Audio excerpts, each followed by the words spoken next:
பெரியவா சரணம். பெரியவா வானொலியின் மாலை நிகழ்ச்சிகள் ஆரம்பமாகின்றன. இன்றைய எமது நிகழ்ச்சிகள் நித்திய குரு பாதுகா பூஜா, ஸ்ரீ ரா கணபதி அவர்கள் எழுதிய புத்தகத்தின் ஒளிவடிவம், ஆன்மீக உரை, மகா பெரியவா மகிமை உபன்யாசம். பெரியவா சரணம். பெரியவா சரணம். அடுத்த நிகழ்ச்சி நித்திய குரு பாதுகா பூஜை. शुक्लां भरदरं विष्णुं शशिवर्णं चतुर्भुजं प्रसन्नवदनं ध्यायेत् सर्वविघ्नोपशान्तये। ममोपात्त समस्त दुरितक्षयद्वारा श्री परमेश्वर प्रीत्यर्थं गुरुप्रसाद सिद्ध्यर्थं गुरुप्रीत्यर्थं गुरुपादपूजाम् अद्य करिष्ये। गुरुर्ब्रह्मा गुरुर्विष्णुर्गुरुर्देवो महेश्वरः गुरुः साक्षात् परब्रह्म तस्मै श्रीगुरवे नमः। अपार करुणासिन्धुं ज्ञानदं शान्तरूपिणं श्रीचन्द्रशेखरगुरुं प्रणमामि मुदान्वहम्। सदाशिवसमारम्भां शङ्कराचार्यमध्यमाम् अस्मदाचार्यपर्यन्तां वन्दे गुरुपरम्पराम्. எல்லோரும் குருவை பெரிவாளை தியானம் பண்ணிண்டு அர்ச்சனை பண்ணுவோம். அஷ்டோத்திரம். பெரியவா அஷ்டோத்திரம் பல அஷ்டோத்திரங்கள் இருக்கு. அதுல எளிமையா சுலபமா எது இருக்கோ அதை நான் இப்ப சொல்றேன். எல்லோரும் இதை கேட்டுண்டே திருப்பி சொல்ல முடிஞ்சுவா சொல்லி சொல்லி பெரிவாளுக்கு பாதத்துல ஒவ்வொரு புஷ்பத்தை அர்ச்சனை பண்ணலாம். ओम श्री कांची कामकोटि पीठाधीश्वराय नमः. श्रीमत् चंद्रशेखरेन्द्र सरस्वती गुरुभ्यो नमः. संन्यासाश्रम शिखराय नमः. काषाय दंडधारिणे नमः. सर्वपीठापहारिणे नमः. स्वामिनाथ गुरवे नमः. करुणासागराय नमः. जगदाकर्षण शक्तिमते नमः. सर्वचराचर हृदयस्थाय नमः. ओम भक्त परिपालक श्रेष्ठाय नमः. धर्म परिपालकाय नमः. श्री जयेन्द्र सरस्वत्याचार्याय नमः. श्री विजयेन्द्र सरस्वती पूजिताय नमः. शिवशक्ति स्वरूपाय नमः. भक्ताभीष्ट प्रदायकाय नमः. ब्रह्मण्य पोषकाय नमः.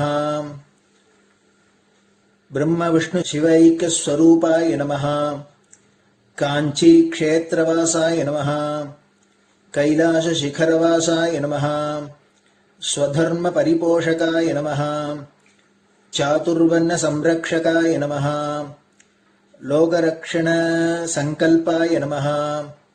ओम ब्रह्मनिष्ठापराय नमः. सर्वपापहराय नमः. धर्मरक्षक संतुष्टाय नमः. भक्तार्पितधन स्वीकर्त्रे नमः. सर्वोपनिषत् सारज्ञाय नमः. सर्वशास्त्रगम्याय नमः. सर्वलोक पितामहाय नमः. भक्ताभीष्ट प्रदायकाय नमः. ब्रह्मण्य पोषकाय नमः. नानाविध पुष्पार्चितपताय नमः. रुद्राक्ष क्रीडधारिणे नमः. भस्मोद्दोलित विग्रहाय नमः. सर्वज्ञाय नमः. सर्वचराचर व्यापकाय नमः. अनेक शिष्य परिपालकाय नमः. मनश्चाञ्चल्य निवर्तकाय नमः. अभयहस्ताय नमः. भयापहाय नमः. यज्ञपुरुषाय नमः. यज्ञानुष्ठान रुचिप्रदाय नमः. यज्ञसम्पन्नाय नमः. यज्ञसहायकाय नमः.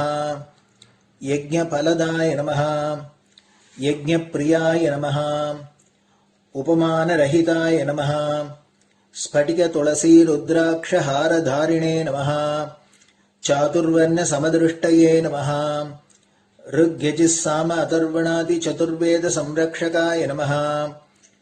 दक्षिणामूर्तिस्वरूपाय नमः जाग्रत् स्वप्न सुषुप्ति अवस्थातीताय नमः कोटिसूर्यतुल्य तेजोमय शरीराय नमः साधुसंग संरक्षकाय नमः अश्वगज गोपूजा निर्वर्तकाय नमः गुरुपादुक पूजा तुरंतराय नमः कनकाभिषिक्ताय नमः स्वर्ण बिल्वदल पूजिताय नमः सर्वजीव मोक्षदाय नमः मूकवाक्तान निपुणाय नमः नेत्र दीक्षादानाय नमः द्वादशलिंग स्थापकाय नमः गान रसप्रियाय नमः ब्रह्मज्ञानोपदेशकाय नमः सकलकलासिद्धिताय नमः चातुर्वण्य पूजिताय नमः अनेकभाषा संभाषण कोविताय नमः अष्टसिद्धिप्रदायकाय नमः ओम श्री शारदामठ सुस्थिताय नमः नित्यान्नदान सुप्रीताय नमः प्रार्थना मात्र सुलभाय नमः पादयात्रा प्रियाय नमः नानाविध मतपंडिताय नमः श्रुति स्मृति पुराणज्ञाय नमः देव यक्ष किन्नर किंपुरुष पूज्याय नमः श्रवणानंदकर कीर्तये नमः दर्शनानंदाय नमः अद्वैतानंदभरिताय नमः अव्याज करुणामूर्तये नमः शैव वैष्णवादिमान्याय नमः श्री शंकराचार्याय नमः दंडकमंडलोहस्ताय नमः वीणा मृदंग सकलवाद्यनाथस्वरूपाय नमः रामकथा रसिकाय नमः वेद वेदांग आगमादि सकलकला सतस्प्रवर्तकाय नमः हृदय गुहाशयाय नमः शतरुद्रीय वर्णितस्वरूपाय नमः केदारेश्वरनाथाय नमः अविद्यानाशकाय नमः निष्कामकर्मोपदेशकाय नमः लघुभक्तिमार्गोपदेशकाय नमः लिंगस्वरूपाय नमः सालग्राम सूक्ष्मस्वरूपाय नमः कालड्यां शंकरकीर्तिस्तंभ निर्माणकर्त्रे नमः जितेन्द्रियाय नमः शरणागतवत्सलाय नमः श्रीशैलशिखरवासाय नमः डमरुकनाद विनोदाय नमः वृषभारूढाय नमः दुर्मदनाशकाय नमः आभिचारिक दोषहर्त्रे नमः मिताहाराय नमः मृत्युविमोचकशक्त्याय नमः श्रीचक्रार्चन तत्पराय नमः दासानुग्रहकारकाय नमः अनुराधा नक्षत्रजाताय नमः सर्वलोकख्यातशीलाय नमः वेंकटेश्वर चरणपद्म षट्पदाय नमः श्री महात्रिपुर सुंदरी समेत श्री चंद्रमौलीश्वर पूजा प्रियाय नमः श्रीमच्चंद्रशेखरेन्द्र सरस्वती सद्गुरु परब्रह्मणे नमः गुरुभ्यो नमः परमगुरुभ्यो नमः परमेष्टिगुरुभ्यो नमः परात्परगुरुभ्यो नमः गुरुपरंपराभ्यां नमः गुरुपादुकाभ्यां नमो नमः. அடுத்தது ஊதுபத்தி இருந்தா அதை காமிச்சு தூபம், நெய் தீபம் இருந்தா காமிச்சு அதை நெய் தீபம் தீபம் காமிச்சுட்டு நைவேத்தியம் வெத்தலைப்பாக்கு பழம் இதுலேருந்து ஆரம்பிச்சு அவளுக்கு எது சௌரியமோ அதுபடி நைவேத்தியம் பண்ணலாம். அதுக்கு அடுத்தது கற்பூர ஹாரத்தி பண்ணி எல்லோரும் பிரதட்சிண நமஸ்காரம் பண்ணி பெரியவாள்கிட்ட பிரார்த்தனை பண்ணிண்டு எல்லோரும் க்ஷேமமா இருக்கணும், லோகம் பரம மங்களமா சௌக்கியமா இருக்கணும், எல்லோரும் வியாதி வெக்க இல்லாத ஆயுராரோக்கிய ஐஸ்வர்யத்தோட சாந்தம் அமைதியோட ஞான வைராக்கியத்தோட எல்லோரும் நல்லவர்களாயிருந்து நன்மையை அடையணும்னு பிரார்த்தனை பண்ணி இந்த பூஜையை தினம் செய்யலாம். குரு பிரம்மா குருர் விஷ்ணுர் குருர் தேவோ மகேஸ்வரः குரு சாட்சாத் பரபிரம்ம தஸ்மை ஸ்ரீ குரவே நமஹ. அபார கருணா சிந்தும் ஞானதம் சாந்தரூபிணம் ஸ்ரீ சந்திரசேகர குரும் பிரணமாமி முதான்வகம். சதாசிவசமாரம்பாம் சங்கராச்சாரிய மத்யமாம் அஸ்மதாச்சாரிய பர்யந்தாம் வந்தே குரு பரம்பராம். குரு பாத பூஜை நிறைவடைஞ்சது. பெரியவா சரணம். பெரியவா சரணம். பெரியவா வானொலியில் நேயர்கள் அடுத்து கேட்க இருப்பது ஸ்ரீ ரா கணபதி அவர்கள் எழுதிய புத்தகத்தின் ஒளி வடிவம். அளிப்பவர் ஸ்ரீமதி உமா சங்கர் அவர்கள். தேனினும் இனிய சொல்லான் தீச்சுடர் மேனி கொண்டான் ஊனுயிர்க்குயிரதான ஒன்றினைக் கலந்து நின்றான் ஏனினிக் கவலை நெஞ்சே இன்றுனக் அருள் செய்தான் இஞ்ஞானவான் காமகோட்டி நாதனை நம்புவோமே. ஜெய ஜெய சங்கர, ஹரஹர சங்கர. மகாபிரிவாளின் உபன்யாசங்களை ரா கணபதி அண்ணா தெய்வத்தின் குரல் என்ற பெயரில் 7 பாகங்களாக தொகுத்து அளித்ததின் 5ஆம் பாகத்தின் அடுத்த பகுதி ஸ்ரீ சங்கர சரிதம். அஜபா ஹம்ச நடனம். தாண்டவம் என்று பொதுவாக சொல்லப்படும் சிவ நடனத்திலேயே பல விதங்கள் உண்டு. சிதம்பரத்தில் ஆனந்த தாண்டவம், திரு ஆலங்காட்டில் ஊர்த்வ தாண்டவம், இப்படி. இது தவிர சோழசீமையிலேயே 7 தியாகராஜாக்கள் 7 விதமான தாண்டவங்களை செய்கிறார்கள். சப்தவிடங்க க்ஷேத்திரம் என்று அந்த 7 க்ஷேத்திரங்களுக்கு பேர். அவற்றில் பிரதானமானது திரு ஆரூர். அங்கே உள்ளவர்தான் 7 பேரிலும் மூல தியாகராஜா. அவர் ஆடும் நடனத்திற்கு ஹம்ச நடனம் என்று பெயர். அஜபா நடனம் என்றும் அதற்கு இன்னொரு பெயர்.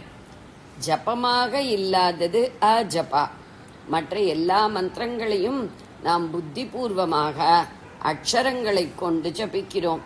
அந்த மந்திர சப்தங்களின் அதிர்வினால் நாடியில் ஏற்படும் சலனங்களிலிருந்து அபூர்வமான தர்சனம், சக்தி, சித்தி, மனத்தெளிவு ஆகியன உண்டாகின்றன. இவை பூர்ணமாக ஏற்படுவதற்கு அந்த மந்திரங்களை பிராணாயாம பூர்வமாக, அதாவது தீர்க்கமாக மூச்சை இழுத்து அடக்கி வெளியிடுவதோடு சேர்த்து பண்ண வேண்டும். இப்படி மந்திரம் என்று நாம் உத்தேசித்து புத்திபூர்வமாக அக்ஷரங்களை கொண்டு பண்ணுவதென்றும், மூச்சையும் அவ்வாறே நாமாக உத்தேசித்து அளவாக ஒழுங்குபடுத்தி விடுவதென்றும் இல்லாமல் சித்தத்தை சாந்தமாக வைத்துக்கொண்டு சுவாசமானது தானாக எப்படி அமைகிறது என்று விலகியிருந்து கவனித்து கொண்டிருந்தால் உள் வெளி மூச்சுக்கள் ரொம்ப ரொம்ப தீர்க்கமாகிக் கொண்டே போகும். மூச்சு அடங்கி இருக்கிற காலமும் ஜாஸ்தியாய்கொண்டே போகும்.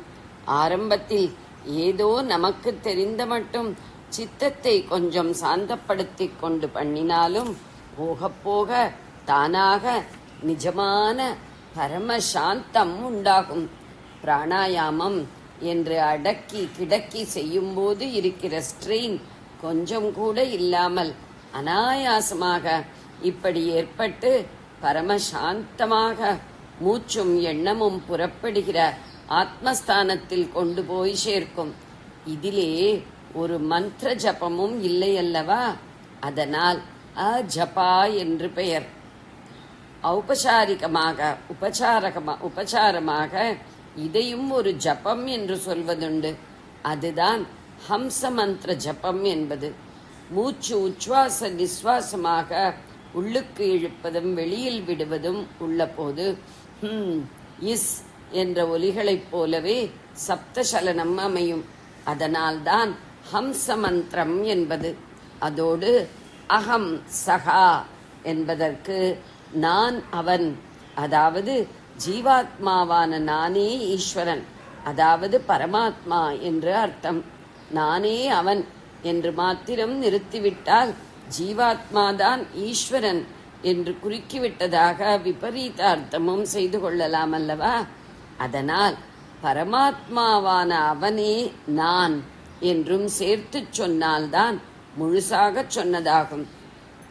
அவனே நான் என்பது சஹ அகம். சந்தியில் அது சோகம் என்றாகும். ஹம்சகா என்பதோடு சோகம் என்பதையும் சேர்த்துச் சொல்வதுதான் ஹம்ச மந்திரம். நாம் புத்திபூர்வமாக உத்தேசித்து மற்ற மந்திரங்களைப் போல இந்த ஹம்ச மந்திரத்தையும் சொல்லிக்கொண்டே போனால் கூட, அதாவது ஜபித்து கொண்டே போனால் கூட, அந்த சப்த சலனங்கள் தான் இயற்கையாகவும் சாந்த சமாதிக்கு அழைத்து போகும் பிராண சஞ்சாரத்திற்கு உரியதாக இருப்பதால் அந்த நேச்சுரல் ஸ்டேட்டில் சேர இதுவும் இன்டியூஸ் பண்ணும், செயற்கையாக தூண்டிவிடும்.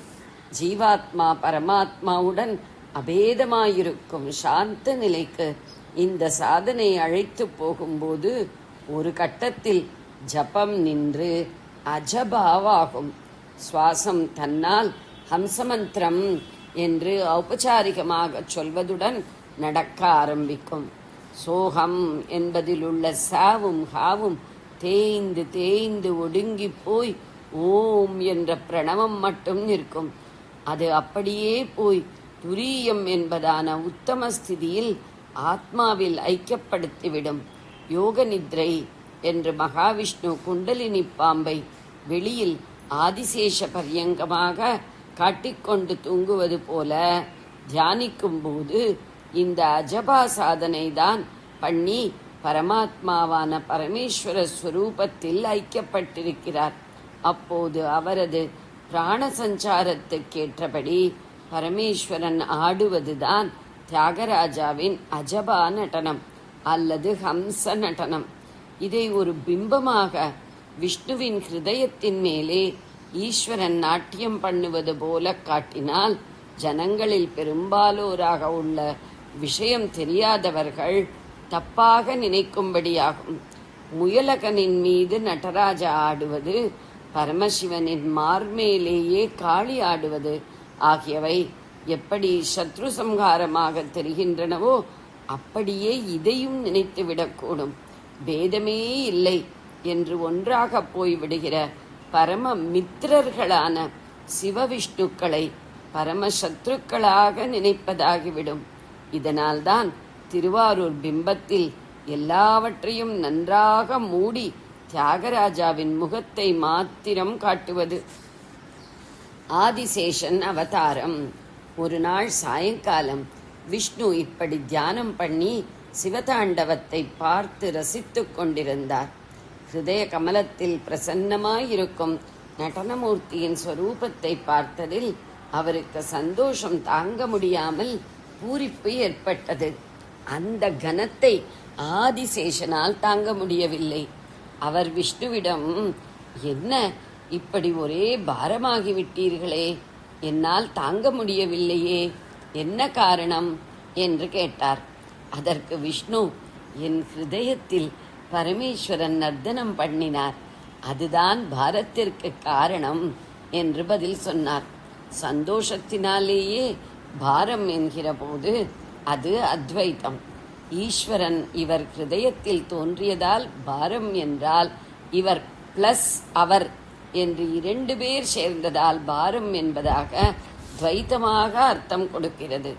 அத்வைத்தமாக பண்ணி காட்டியதை திருவாரூரில் 3 வீசம் மூடி வைக்கும்படியாகிவிட்டதல்லவா.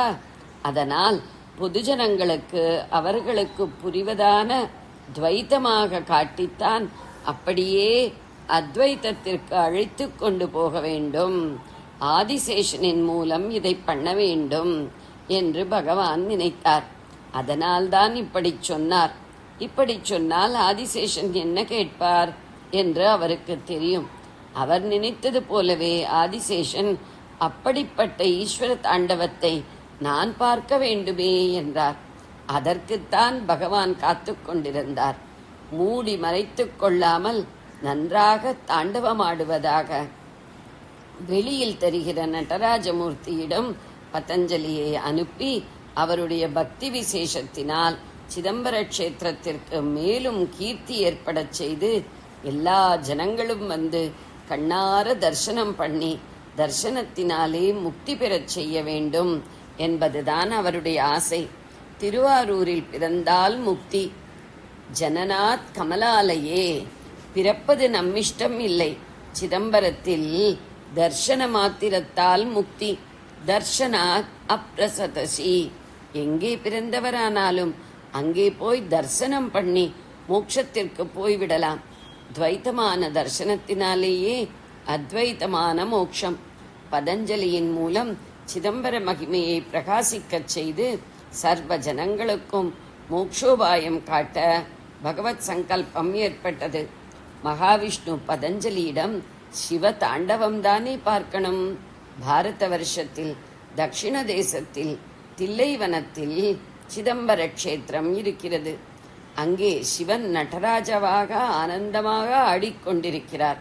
போய் தரிசனம் பண்ணிக்கொள் என்று சொல்லி அனுப்பி வைத்தார். இவருடையவும் ஜனங்களுடையவும் ஆத்மக்ஷேமத்திற்காக மட்டும் அனுப்பி வைக்காமல் அறிவு விஷயமாகவும் பூலோகமே உபகாரம் பெறும்படியாக இன்னொரு பெரிய காரியத்தையும் கொடுத்தார். நடராஜாவின் டமருக நாதத்தை கொண்டு பாணினி வியாக்கரண சூத்திரம் செய்திருக்கிறார். அதை புரிந்து கொள்ள மகா மேதாவிகளைத் தவிர மற்ற எவராலும் முடியாமல் இருக்கிறது. ஆகையால் தேவபாஷையான சம்ஸ்கிருதத்தின் அந்த வியாக்கரண சூத்திரங்களை நன்றாக புரிய வைத்து பெரிய பாஷ்ய புஸ்தகம் எழுது என்றும் ஆக்ஞாபித்தார். தூங்குகிற மகாவிஷ்ணுவுக்கு பாம்பு படுக்கை. அவர் உட்கார்ந்தால் அந்த பாம்பே சிம்ஹாசனமாகிவிடும். நடந்து போனாரானால் குடை பிடிக்கும். ஆனால் மகாவிஷ்ணு நாட்டியமாடுவதில்லை. சிவன்தான் ஆடுகிறவர். ஆடுகிறவருக்கு பாம்பு எந்த விதத்தில் பணி செய்ய முடியும்? ஆபரணமாக அவர் உடம்பிலேயே நெளிந்து கொண்டு அலங்கார பணி செய்கிறது. ஈஸ்வரன் மேலே பல பாம்புகள் நெளிகிற போது அவருடைய பாதத்தில் சிலம்பாக சுற்றி கொள்ள ஆதிசேஷன் போனார். ஆதிசேஷ பாம்பு பதஞ்சலி மகர்ஷியாக அவதாரம் செய்து நடராஜாவிடம் போய் சேர்ந்தது. அதனால் மகாவிஷ்ணுவுக்கு சேஷபரியங்கம் இல்லாமல் போய்விட்டதென்று அர்த்தம் பண்ணிக்கொள்ள கூடாது. ஆதிசேஷன் அங்கேயும் இருந்து கொண்டே தம்முடைய அம்ச கலைகளினால் பூமியில் ஒரு அவதார ரூபம் எடுத்தார். அத்ரி மகர்ஷியின் புத்திரராக பதஞ்சலி அவதரித்தார். அதனால் ஆத்ரேயர் என்று அவருக்கு ஒரு பெயர். ஆச்சாரியாலும் ஆத்ரேய கோத்திரம்தான் என்று பார்த்தோம். கோணிகா புத்திரர் என்றும் அவருக்கு ஒரு பெயர்.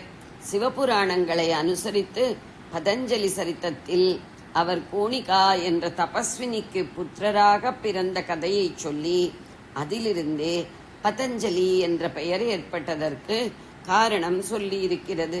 கோணிகா அஞ்சலி முத்திரையுடன் கூடிய கையில் அர்க்ய ஜலத்தை வைத்துக்கொண்டு சூரிய பகவானிடம் தனக்கு மகாத்மாவான புத்திரனை அருளுமாறு வேண்டிக் கொண்டிருந்தாள்.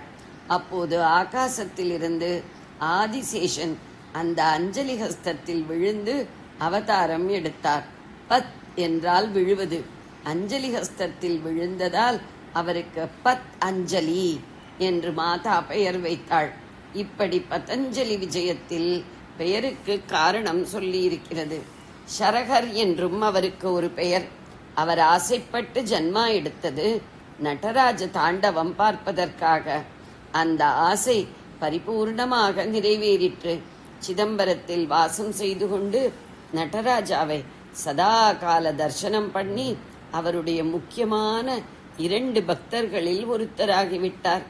இவருடைய ஆசை நிறைவேறுமாறு இவரை அனுப்பி வைத்த விஷ்ணுவுக்கு இவர் மூலமாக லோகோபகாரமான அறிவுப்பணியும் நடக்க வேண்டும் என்பதல்லவா ஆசை.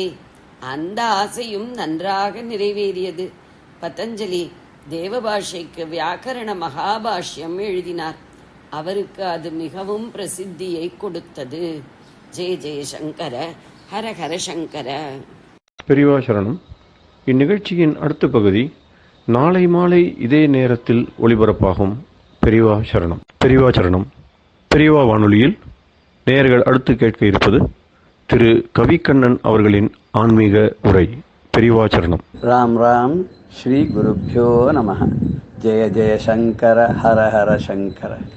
பெரியவா வானொலி நேயர்கள் அனைவருக்கும், மகாபெரிவாவுடைய பக்தர்கள் அனைவருக்கும் அடியேன் கவிக்கண்ணனின் அன்பு கலந்த நல்வாழ்த்துக்கள். ராம் ராம். ஜெய ஜெய சங்கர ஹர ஹர சங்கர. ஸ்ரீ குருப்யோ நம. நம்ம சுப்பிரமணிய புஜங்க ஸ்லோகத்தை பார்த்துட்டு இருக்கோம். அந்த ஸ்தோத்திரத்துல ஆதிசங்கர பகவத்பாதால் செந்தில் ஆண்டவனை ரொம்ப அழகா ஸ்தோத்திரம் பண்ணி அவனுடைய அழக வர்ணனை பண்ணி ஒரு ஸ்லோகத்தையும் அவனை வணங்குறேன், உன்னை நான் பஜிக்கிறேன், உன்னை தொடரேன், உன்னை ஆராதிக்கிறேன், உன்னை அண்டி இருக்கேன்னு சொல்லிட்டே வர்றார். அப்படி முருகப்பெருமானுடைய அழகெல்லாம் வர்ணிக்கும் போது நமக்கு என்ன ஞாபகம் வருதுன்னா, சௌந்தர்ய நகரில் முருகனுடைய அம்மா தாயாரான அம்பாளை வர்ணிச்சார். பாதாதி கேசாந்தம் வர்ணிச்சார், அம்பாளை வர்ணிச்சார். அதே மாதிரியே முருகனை வர்ணிக்கிறார். இதுல ரொம்ப என்ன வேடிக்கை அப்படின்னு கேட்டோம்னா, அம்மா பிள்ளை, அவளும் அழகி இவனும் அழகன். ஆனா சில வித்தியாசங்கள் ரெண்டு பேருக்கு இருக்கு இல்லையா. அம்பாளுக்கு 5 முகம், பஞ்சமுக்கியம், பஞ்சபக்திராத்தி சம்சிதாங்கிறது லலிதா சஹஸ்ரநாமம்.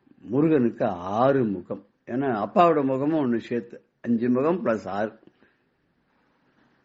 பஞ்சபக்திராத்தி சம்சிதான் அவனுக்கு பேர், அவளுக்கு பேருன்னு இவனுக்கு ஷடானன் பேரு. 6 முகங்களை உடையவன். அவன் ஒரே ஒரு மலையில, கைலாச மலையில இருக்கான்னா, இவன் குன்றெல்லாம் விளங்கும் குமாரனாக எல்லா இடத்துலயும் இருக்கான். அந்த அம்மா மடிசார் புடவை கட்டின்னு அழகா இருக்கான்னா, இவன் பஞ்சகச்சை கட்டின்னு அவன் அழகா இருக்கான். அந்த அம்மா ரிஷபத்து மேல, வாகனத்து மேல வர, எங்க போனாலும் அப்படிதான் போனவ.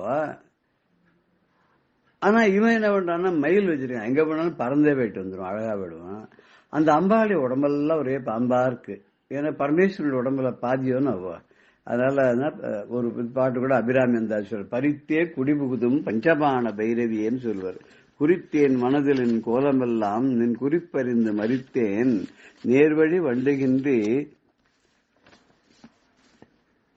வெறித்தேன் அவள் கொன்றை வேணிப்பிரான் ஒரு ஊற்றை மெய்யில் பறித்தே குடிபுகுதும் பஞ்சபான பைரவியன். அவன் தன்னுடைய அழகனால அந்த பரமேஸ்வரனை அப்படியே வெற்றி கொண்டு அவருடைய உடம்புலயே பாதியை அடைஞ்சுட்டான்னா, அதான் அவருடைய உடம்புல பாதியா போயிட்டான்னா, நம்ம முருகப்பெருமான் என்ன பண்ணாது, பிரணவத்துக்கு பொருள் உபதேசம் பண்றேன்னு சொல்லி குழந்தையா இருக்கும் போதே அப்பாவோட தோல்ல ஏறி உட்கார்ந்துட்டான். அவ உடம்புல பாதி எடுத்துட்டான்னா இவன் தோல்ல ஏறி உட்கார்ந்துட்டான். இப்படி ரெண்டு பேருக்கும் ரொம்ப அழகான ஒரு வித்தியாசங்கள்லாம் இருக்கு இல்லையா.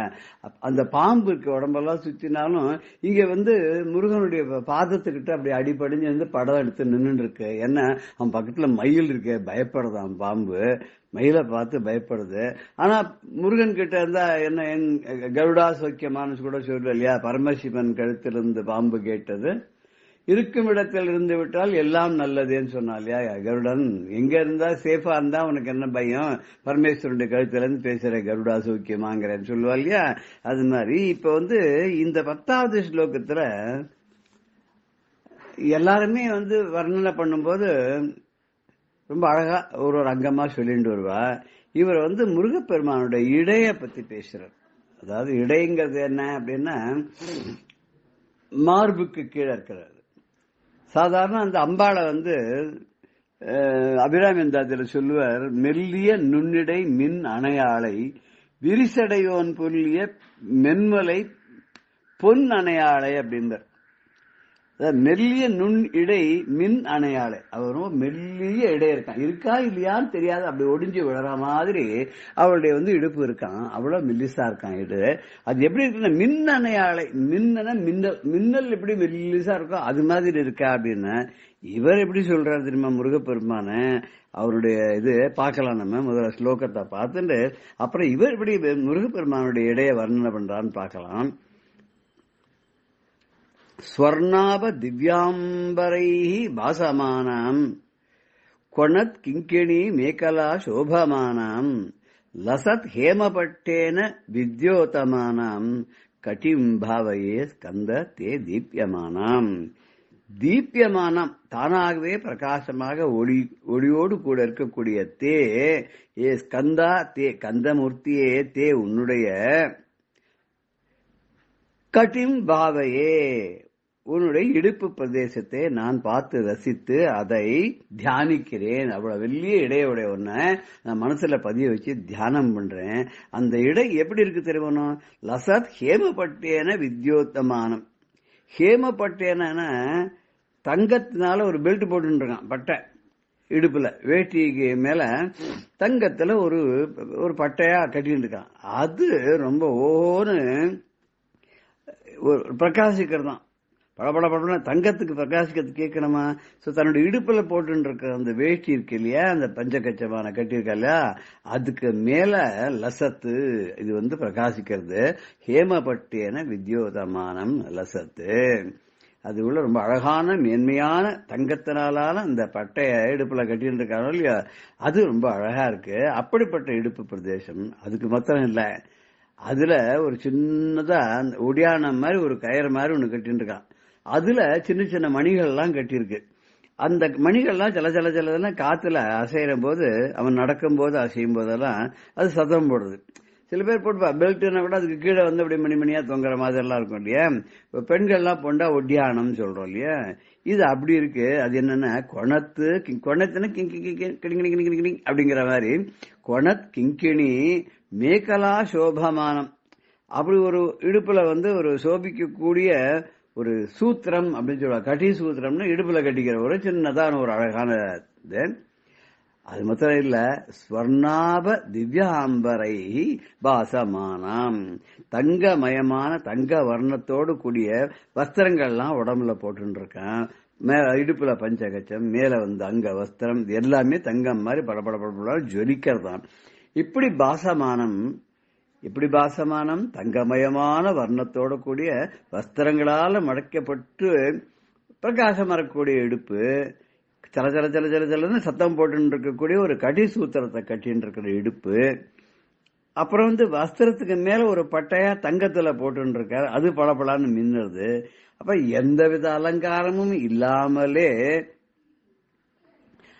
அவருடைய உடம்பு பளபளன்னு மின்னுறது, தங்கம் மாதிரி மின்னுறது. அப்பேற்பட்ட முருகா, உன்னுடைய இடுப்பை நான் தியானம் பண்றேன்னா, சாதாரண பிரகாசத்துக்கு குடுமைக்கு என்ன சொல்லுவானாக்கா, சந்திரன் போல சந்திரபிம்பானன அப்படின்னு சொல்லுவாங்க. சந்திரன் போல முகத்தை, சந்திரன் பட்டையா இருக்குன்னு அர்த்தம் இல்ல, சந்திரன் போல பிரகாசமா முழு நிலவு போல இருக்குன்னா, இந்த சந்திரன் என்ன பண்ணான்னா, ஒரு சமயம் பரமேஸ்வரன்ட்ட பயந்து போய், அவர் ரொம்ப கோபமா இருந்தார்.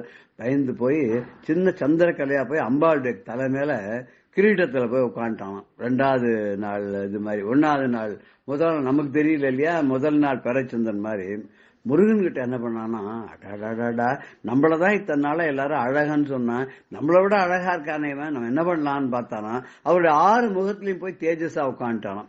இப்படிப்பட்ட அந்த முருகன், பிரகாசமான முருகன், ஸ்வயம் பிரகாசமாக இருக்கக்கூடிய அந்த மூர்த்தி, அந்த கல்யாண மூர்த்தியை நாமளும் ஆச்சாரியால் மாதிரி தினமும் தியானம் பண்ணலாம். ஜெய ஜெய சங்கர, ஹர ஹர சங்கர, ஸ்ரீ குருபியோ நம.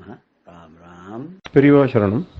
இந்நிகழ்ச்சியின் அடுத்த பகுதி நாளை மாலை இதே நேரத்தில் ஒளிபரப்பாகும். பெரியவா சரணம். பெரியவா சரணம். அடுத்த நிகழ்ச்சி மகா பெரியவா மகிமை உபன்யாசம். வழங்குபவர் பிரம்மஸ்ரீ கணேச சர்மா அவர்கள். அபார கருணா சிந்தும் ஞானதம் சாந்தரூபிணம் ஸ்ரீ சந்திரசேகர குரும் பிரணமாமி முதான்வகம். பெரியவா மகாகாமில் இருக்கா. அவள் தங்குற இடத்துல ஒரு ரூம் மாதிரி இருக்கும். அந்த ரூமில் ஒரு ஜன்னல், அந்த ஜன்னலுக்கு பக்கத்தில் அந்த பக்கம் பெரியவா உட்காந்துப்பா. மற்ற யாராக இருந்தாலும் வெளியிலேருந்து, இந்த ஜன்னலுக்கு வெளியிலேருந்து தான் தரிசனம் பண்ணணும்.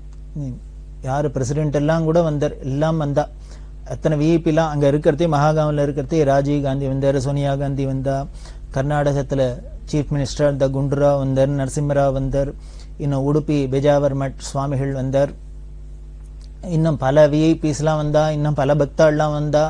எல்லாரும் அப்பப்போ வந்த வண்ணமாவே இருப்பா. யாரு வந்தாலும் இந்த ஜன்னலுக்கு வெளியில நின்றுதான் தரிசனம் பண்ணலாம். பெரியவா அந்த ஜன்னலுக்கு அந்த பக்கம் உள்ளுக்குள்ள உட்கார்ந்துட்டு இருப்பா.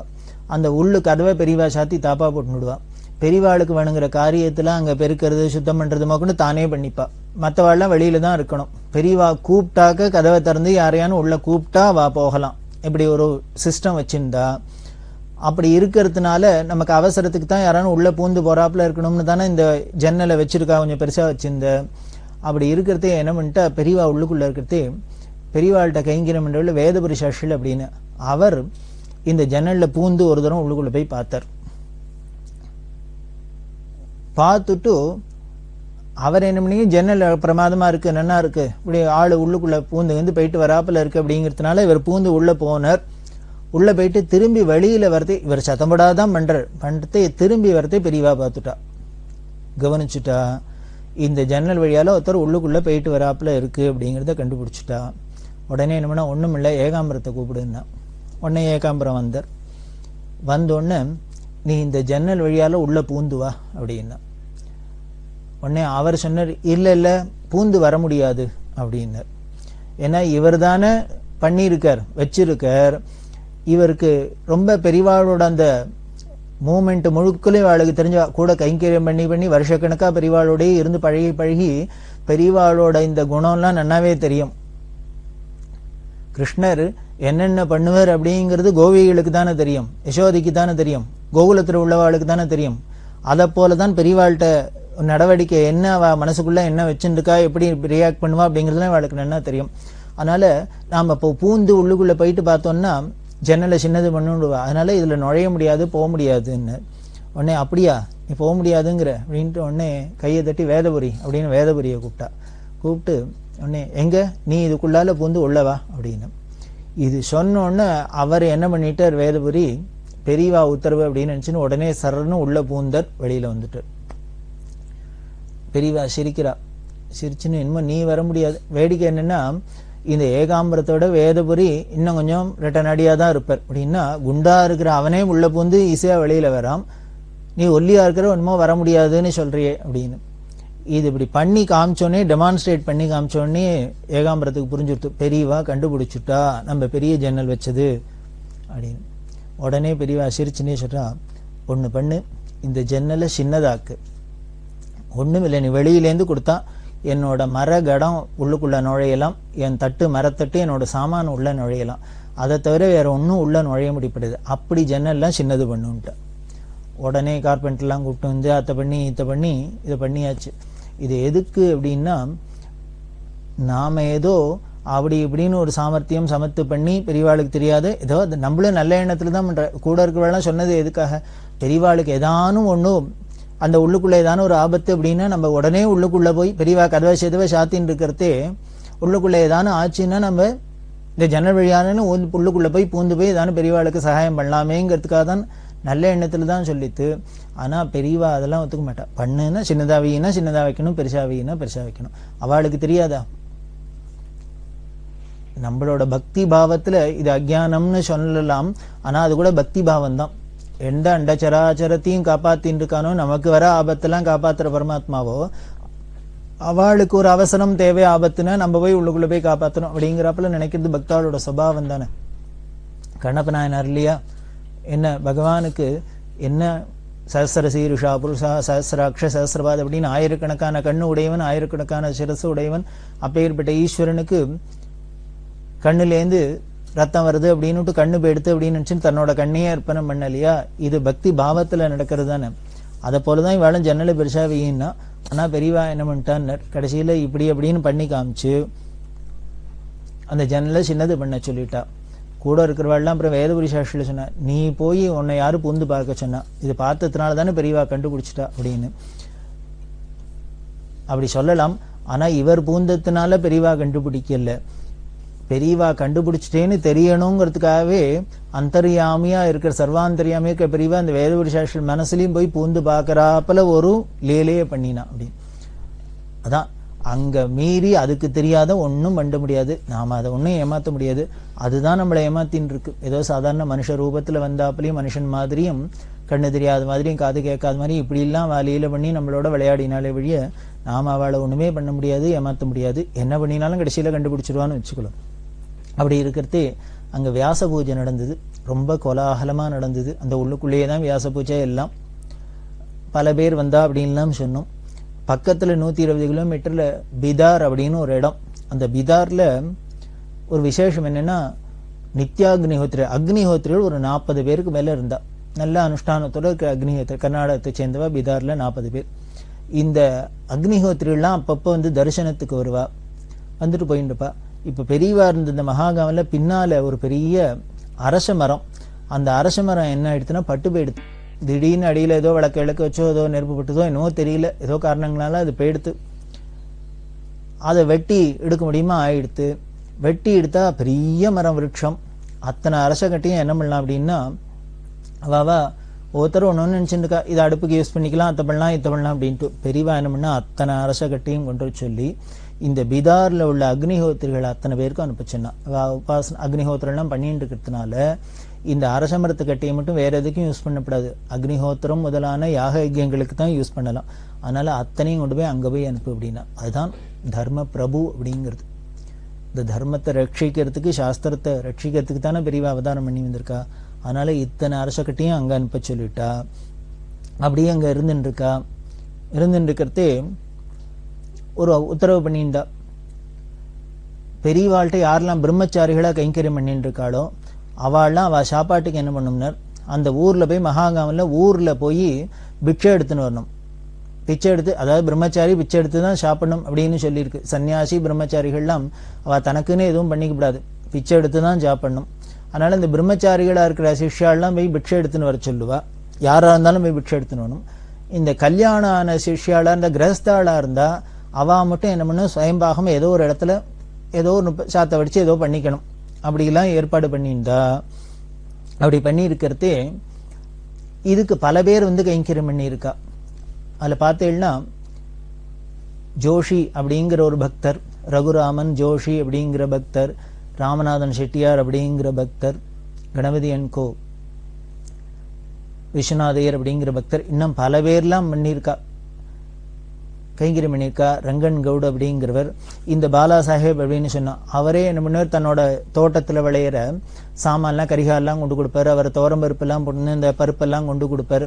இவா இல்லாம எல்லாரும் கைங்கரியம் எல்லாம் பெரியவா சொல்லவே சொல்லியிருக்கா. நம்மளோட இந்த யாத்திரையெல்லாம் என்ன நடக்கிறதுன்னா அதுக்கு இந்த ஜோஷி செட்டியார் இந்த கணபதியன்கோ இவாள்லாம் பண்ற கைங்கரியத்தினால அவள்லாம் என்ன பண்ணுவா, அந்த ஜோஷி ரகுராமன் இவாள்லாம் சென்ட்ரல்ல போய் சாமான்லாம் வச்சுன்னு இருப்பா. யாரானும் பெரியவா தரிசனத்துக்கு போனா அவள்கிட்ட கொடுத்துருப்பா, இதை கொண்டு அங்க சேர்த்துருங்க அப்படின்னு. அப்படி எல்லாம் கைங்கரியம் பண்ணிக்கா. இதை பெரியவா சொல்றா, நம்மளோட யாத்திரை இங்க சௌக்கியமா நடக்கிறதுனா அதுக்கு இவாள்லாம் தான் காரணம். இவாள்லாம் இப்படி எல்லாம் சாமான்லாம் கொடுத்தனுச்சு எல்லாம் பண்ணி தான் எல்லாரும் நம்ம யாத்திரையை சௌரியமா பண்ணிட்டு இருக்கோம் அப்படின்லாம் சொல்லியிருக்கா. அது மாதிரி தான் நீங்க எல்லாம் பண்ணிட்டு இருப்பா.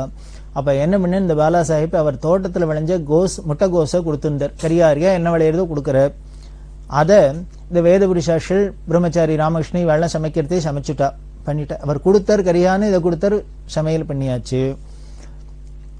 அதுல வித்யார்த்தி நாராயணன் அப்படின்னு அவரும் சாப்பிட்டு எல்லாம் பண்ணியாச்சு. பெரியவா என்ன பண்ணுவா, அப்பப்போ எல்லாத்தையும் செக் பண்ணிட்டே இருப்பா. எல்லாம் ஒழுங்கா இருக்கா, ஆச்சார அனுஷ்டானத்தோட இருக்கா, சாஸ்திரோக்தமா இருக்கா, எல்லாம் தர்ம வழியில இருக்கா அப்படிங்கிறத ரொம்ப டெஸ்ட் பண்ணிட்டே இருப்பா. அதனாலேயே அன்னைக்கு இன்னைக்கு என்ன சமையல் பண்ணினேன், யாது என்ன கொண்டு வந்து கொடுத்தா, அத்தை பண்ணா இத்த பண்ணா இதெல்லாம் விசாரிச்சுட்டே இருப்பா. அப்படி விசாரிக்கிறது என்ன பண்ணுவா, அதுல ஏதாவது தோஷங்கள் இருந்தா அதை கண்டுபிடிக்கணும், அதுக்காக விசாரிப்பா. இதுக்காக என்கொயரி பண்றானே நமக்கு தெரியாது. பாதி ராத்திரி தூங்கின்னு இருக்கிறதே எழுப்பி இன்னைக்கு என்ன சமையல் பண்ணினார், என்ன கறி பண்ணா, என்ன குழம்பு பண்ணா, என்ன பண்ணா, யாரு வந்தா, யாரு போனா, எத்தனை பேர் சாப்பிட்டா, இப்படி எல்லாம் விசாரிப்பா. அதுல அநேகமா விசாரிக்கிறது வேதபுரி சாஸ்திரில விசாரிப்பா, இந்த வித்யார்த்தி நாராயணன் விசாரிப்பா. அதாவது இருக்கிறதுலயே பாவம் ரொம்ப வெகுளி யாரோ அவள்லாம் கூப்பிட்டு விசாரிப்பா. காரணம் என்னென்ன, இந்த குழந்தைகள்கிட்ட கொஞ்சம் சாமர்த்தியம் தெரியாத சாதுவா இருக்கிறவா இவாள்கிட்டெல்லாம் ஒரு விஷயத்தை என்கொயரி பண்ணாதான் உண்மையை அப்படியே சொல்லிடுவா. கொஞ்சம் கெட்டிக்காராளா இருந்தா உடனே அதுக்கு கண்ணு காது மூக்கு வச்சு ஏதோ திட்டுத்தனம் பண்ணிவிடுவா. இந்த கோஸ்கரி பண்ணினோடனே என்ன பண்ண, இந்த ஏகாம்பரம் இவாள்லாம் கோஸ்கரி மடத்துல சேர்க்கிற வழக்கம் கிடையாது. அநேகமா இங்கிலீஷ் கரியா எதுவுமே சேர்க்கிற வழக்கம் கிடையாது. அதுவும் இந்த முள்ளங்கி கோசு வெங்காயம் இது மாதிரி விஷயங்கள்லாம் கிட்டேயே வராது, அங்க சேர்க்க மாட்டா. ஆனா இவரோ கொடுத்துட்டார், இந்த பாலா சாஹிப்பை கொடுத்துட்டார், அவருக்கு தெரியாது கொடுத்துட்டார், இவாளும் பண்ணிவிட்டா. இது தெரிஞ்சுன்னா பெரியவா கோச்சுப்பா, ஏன் என்னமா சேர்த்தேள் அப்படின்ட்டு. அதனால இவ என்ன பண்ணியிருந்தா, பெரியவா கூப்பிட்டு யாரையானு கேட்டா, இன்னைக்கு கோஸ் கறி சாப்பிட்டோம்னு சொல்லாதீங்க, வெண்டைக்காய் கறின்னு சொல்லுங்கன்னு. பொய் தான் புழுகுதான். வெண்டைக்காய் கறியும் பண்ணியிருக்கு, இருந்தாலும் அஸ்வத்தாமாதகா மாதிரி. அதனால வெண்டைக்காய் கறின்னு மட்டும் சொல்லுங்க, கோஸ்ன்னு சொல்லிடாதீங்க அப்படின்னு எல்லாரும் சொல்லி வச்சுன்னு தான் பண்ணியாச்சு. ஆனா பாதுராத்துல என்ன பண்ண, எழுப்பி இந்த வித்யார்த்தி நாராயணன் அவரை கூப்பிட்டு கேட்டா. என்னெல்லாமோ பல விஷயங்கள்லாம் கேட்கறாப்புல, கிட்ட ஆகாரம் பண்ணலாம், இன்னைக்கு என்ன பண்ணேன், சமைச்சா சாப்பிட்டேன் அப்படின்னா, அதில் என்ன பண்ணினார், இது ஏதோ கோஸ்கரி இருந்தாப்புல இருந்தது அப்படின்னு விட்டார். அப்படியா அப்படின்னா பெரிய உளறிட்டார். இவர் எல்லாம் முன்னாலே சொல்லி வச்சிருக்கு, ஆனாலும் என்ன அந்த சமயத்தில் போய் உளறிட்டார். அதுதான் பெரியவா சத்திய வஸ்துன்னு தெரியுது. அவளும் பொய் சொன்னது கிடையாது, அவளுக்கு முன்னால நம்மளாலையும் பொய் சொல்ல முடியாது. வித்யார்த்தி நாராயணன் கோஸ்கரி மாதிரி இருந்ததுன்னு விட்டார், அதோட விட்டுட்டா. இதை பக்கத்தில் இந்த ஏகாம்பரம் வெள்ளம் தெரிஞ்சு கொடுத்து, அடா இது ஏதோ என்கொயரிக்கு திருப்பி வரப்போகுது அப்படின்ட்டு இவ ரெடியாக இருக்கா. மறுநாளைக்கு கூப்பிட்டா, ஏகாம்பரத்தை கூப்பிட்டு ஏதோ பேசின்னு இருக்கிறதே, அது இப்போ மடத்திலாம் கோஷ் சேர்க்கிற வழக்கம் வந்துருத்தா, கோஷ் சேர்க்கிற வழக்கம் உண்டா அப்படின்னா உடனே அவர் சொன்னார், இல்லையா எல்லாம் இல்லையே அப்படின்னா. இல்லை வித்யார்த்தி நாராயணன் சொன்னார் ஏதோ கோஸ்கரி மாதிரி இருந்ததுன்னு சொன்னாரு அப்படின்னு. இது சொன்னோன்னே இவருக்கு தூக்கி ஏறி போட்டுது. ஓஹோ, அந்த கழவர் போய் உளறிவிட்டார் அப்படின்ட்டு இவர் என்ன சமாளிச்சானுமே. இப்போ முதல்ல சேர்க்கறது இல்லைன்னு சொல்லியாச்சு. உடனே அவர் என்ன பண்ணார், இந்த பிரம்மச்சாரிகள்லாம் பெரியவா பிட்சைக்கு போச்சுன்னா ஊர்ல அவள்லாம் போய் வீடு விடா பிட்சை எடுத்துன்னு வரா, அதுல யாராத்துலயானு பண்ணியிருப்பா, அது வந்திருக்கும், அதை எடுத்து இவர் போட்டுன்னு சாப்பிட்டுருப்பார். அதனால நம்ம இங்க பண்ணல, வெண்டைக்காய் கறி தான் பண்ணித்து, அப்படிதான் நம்ம பிட்சையில வந்ததில் கோஸ் இருந்துக்கலாம், வா சாப்பிட்டுருக்கலாம் அப்படின்னா. அப்படியா அப்படின்னா உடனே வித்யார்த்தியை கூப்பிடுன்னா. அவர் வந்தோடனே உடனே பெரியவா சொல்ற, நீங்க பொட்டி படைக்கையெல்லாம் எடுத்து நாளைக்கு ஊருக்கு போகலாம் அப்படின்னுட்டார். அவர் ஏன்னர், அவருக்கு ஒன்றும் புரியல. திடீர்னு அவர்கள் ஊருக்கு கிளம்பிட்டார். ஏன்னா பெரியவா சொல்றா, ஒரு பிரம்மச்சாரி பிட்சை எடுத்துட்டு வந்ததை ஒரு கிரகஸ்தன் சாப்பிட்டாக்க சாப்பிடப்படாது. சன்னியாசிகள் பிரம்மச்சாரிகள் அவளே பிச்சை எடுத்துன்னு வரா, பிச்சை எடுத்து தான் பெருமாள் அத்தப்படிங்க தாடுமான்னு ஒருத்தர் அவளே பிட்சை எடுத்துன்னு வரதே நம்ம போய் அதை உட்காந்து எடுத்துட்டு சாப்பிட்டாக்க அது தோஷம் இல்லையோ. அதனால இந்த கிரகஸ்தாளுக்கெல்லாம் உங்களுக்கு சமைக்க சொல்லியிருக்கு, அவளுக்கு தான் சமைக்க வேண்டாம் பிட்சை எடுத்துன்னு வர சொல்லியிருக்கு, அதை போய் எடுத்து சாப்பிட்டு விட்டாளாக்கும் அப்படின்ட்டு நீங்க இனிமேல் பிரம்மச்சாரி பிட்சையை சாப்பிட்ட அவள்கிட்டேருந்து எடுத்துக்கிற, அதனால நீ உனக்கு சாப்பிட்டு சௌக்கியமா ஆத்துல போயிரு அப்படின்னு ஊருக்கு அனுப்பிச்சுட்டா. அவரும் வேற வழியில அதுக்கப்புறம் 2 மாசம் இருந்துட்டு பெரியவா சொன்னான்னு அதுக்கப்புறம் திரும்பி வந்துருவேன்னு வச்சுக்கோ. இது எதுக்காக பெரியவா இப்படி ஒரு ஷாக் ட்ரீட்மெண்ட் தண்டனை மாதிரி கொடுக்குறான்னு, அடுத்த தரம் இது மாதிரிலாம் யாராவது நடக்கிறதே ஜாகிரதையா இருக்கணும். அதுக்காக அப்படி ரொம்ப பார்த்து பார்த்து தான் பெரியவா நம்மளை அழிச்சுன்னு போயிருக்கா. அவதாரம் முழுக்களும் நம்மளுக்கு நல்லது என்ன, நமக்கு நல்லது என்ன, நமக்கு நல்லது என்னங்கிறதுக்காக தான் நம்ம அப்படி இருந்திருக்கா. அப்படி பண்ணா கோசு அப்படின்னு ஞாபகம் வருது. வேற ஒண்ணும் இல்லை, இது மாதிரி வஸ்துக்கள்லாம் நமக்கு இன்னும் ஏற்கனவே நமக்கு காமக்ரோதாதிகள்லாம் மண்டி கிடக்கு. இதெல்லாம் அதை என்ன விருத்தி பண்ணும், நமக்கு ஆத்ம குணத்துக்கு சத்துவ குணத்துக்கு இதெல்லாம் இடைஞ்சலா இருக்கும். அதனாலதான் சில சில விஷயங்களுக்கு, சில சில தானியங்களுக்கு, சில சில கரியாய்களுக்கு, பழங்களுக்கு இது மாதிரி இந்த குணங்கள்லாம் அதோட சுபாவமாவே இருக்கு. அதனால அது சுபாவத்தை நாம மாற்ற முடியாது. அதனால நமக்கு நல்ல குணத்தை நமக்கு நல்லது பண்றதுக்கு சத்துவகுணமா ஆக்கிறதுக்கு என்னென்ன அனுகூலம் பண்ணுமோ அதெல்லாம் எடுத்துக்கிறது, அதுக்கு எது இதெல்லாம் கெடுதல் பண்ணுமோ அதெல்லாம் விளக்குறது அப்படிங்கிறது நமக்கு ரிஷிகள். அதனால தான் சாஸ்திரத்துல இதெல்லாம் பண்ணலாம், இதெல்லாம் சாப்பிடலாம், இதெல்லாம் சாப்பிடக்கூடாது அப்படின்னு சொன்னதுக்காக நமக்கு வேணா அது ஸ்தூலமா தெரியாத இருக்கலாம், அது சூக்ஷ்மமா எப்படி போய் வேலை செய்யுங்கிறது அவளுக்கு தான் தெரியும். அதனால்தான் சொன்னேன். அதனால்தான் பெரியவாளும் அதை ஃபாலோ பண்ணிட்டே இருந்தா. இப்படி எல்லாத்தையுமே தான் இடத்துலதான் கோஸ் சேர்த்தாளா வெங்காயம் சேர்த்தாளா இதை பார்க்கறதுன்னு இல்லை. என்ன பண்ணா, ராமேஸ்வர விஸ்வநாதன் அப்படின்னு ஒரு பக்தர் ராமேஸ்வரத்துல கைங்கரியம் பண்ணிந்தார். பெரியவா அப்பப்போ வருவார் பெரியவாள்கிட்ட. உடனே என்ன பண்ணா, இங்க சென்னையில கோபாலபுரத்துல பிஜி பால் நீலகண்டையர் அப்படின்னு ஒரு பரம பக்தர், அவெல்லாம் பரம்பரையா பெரியவாளுக்கு அப்படி கைங்கரியம் பண்ணியிருக்கிறவா. என்ன பண்ணா, நீலகண்டையராத்துல போய் நீ ஒரு வாரம் இருந்துட்டு வா அப்படின்னு இந்த ராமேஸ்வரன் விஷுவை அனுப்பிச்சா. அவளுக்கு சொல்லி அனுப்பிச்சுண்டா, விஷு வரான், அவனுக்கு எல்லாம் வேணுங்கிறத சாப்பாடு பாடு பண்ணி போட்டு பார்த்துக்கோ அப்படின்னுட்டு. இவர் வந்தார், மாடியில் இடம் கொடுத்தா அவர் பாட்டுக்கு இருக்கார். இவர் தினம் கார்த்தால எழுந்து இவரோட அனுஷ்டானத்தெல்லாம் பண்ணுறது, சமையல்லாம் பண்ணுவா, சாப்பிட்றது, டிஃபன் கொடுப்பா, எல்லாம் பண்ணுவா, எல்லாத்தையும் முடிச்சுட்டு இருந்தார். ஒரு வாரம் இருந்தார். அப்புறம் பெரியவா திருப்பி வந்துட்டா. இந்த விஷுட்ட சொல்லியிருந்தா, நீ அவாத்துல போய் இருக்கிறதே நீ ஒரு நோட்டு எடுத்துக்கோ, பென்சில் எடுத்துக்கோ, கார்த்தால அவா என்னென்ன கொடுக்குறா, காப்பி கொடுக்கறதுலேருந்து எழுது, என்ன இன்னைக்கு சமையல் பண்ணினா, என்ன கறி பண்ணா, என்ன குழம்பு பண்ணா, என்ன டிஃபன் பண்ணினா, என்னென்ன தொட்டுக்கு பண்ணா, எல்லாத்தையும் எழுதணும். இந்த ஒரு வாரம் இருந்தீங்கன்னா ஒரு வாரத்துல வாட்டில் என்னென்னலாம் சாப்பிட்டியோ என்னென்னலாம் கொடுத்தாலோ அத்தனையும் எழுதின்னு வரணும் அப்படின்னு. எதுக்குன்னு சொல்லல, இதை எழுதின்னு வானா எழுதின்னு வந்துட்டா.